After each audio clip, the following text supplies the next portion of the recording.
Dina kahirupan sadi dintena kedah ngagaduhan rasa ikhlasna, rasa ikhlas kana sadaya damelna, bos sodaqoh ibadah jeung nu sejena.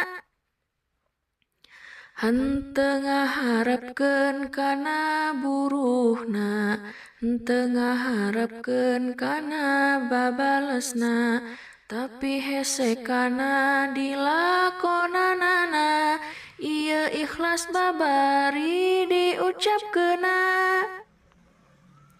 Dina Al-Quran surat Al-Ikhlasna teu aya kecap ikhlas dina jerona, sabab ati nu namina ikhlasna tara ditembong-tembong eta kecapna. Allah mah teu ningal alus jasadna, Allah mah teu ningal alus rupana, tapi Allah ningalna kaikhlasan anu dina hatena.